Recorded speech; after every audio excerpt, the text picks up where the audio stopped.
आप सभी लोगों का स्वागत है हमारे चैनल में। और आप लोगों को बहुत प्यारी से एक माता रानी की भजन सुना रही हूँ। आप लोग भजन को पूरा सुनिएगा।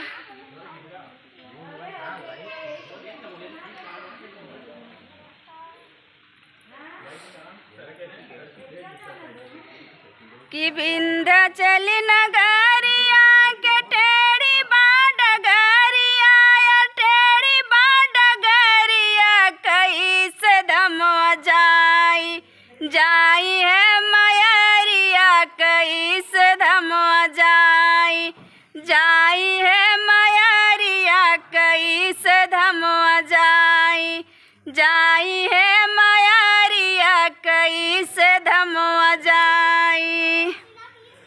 अपनी महलिया से बोल हमर ससुरु अरे बोल हमर ससुरु जकार बोल जाऊ है बहुरिया जकार बोल जाऊ है बहुरिया जकार बोल जाऊ।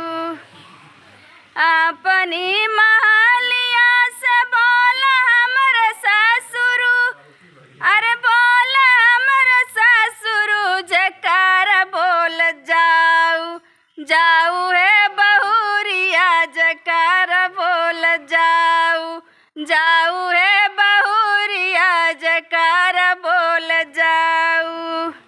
हमरे जमाइया के ऊंची बादुआरिया अरे ऊंची बादुआरिया कैसे पैया लाग भे मयरिया कैसे पैया लाग भे मयरिया कैसे पैया लाग भे मयरिया कैसे पैया लाग।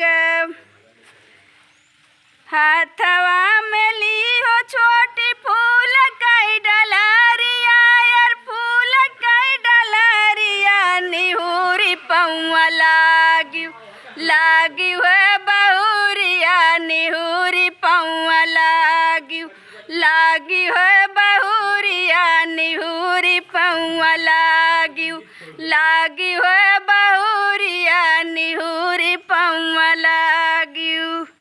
विंध्याचल नगरिया के टेढ़ी बाडगरिया टेढ़ी बाडगरिया कैसे धमवा जाई है मयरिया कैसे धमवा जाई है मयरिया कैसे धमवा जाई है मयरिया कैसे धमवा जाई।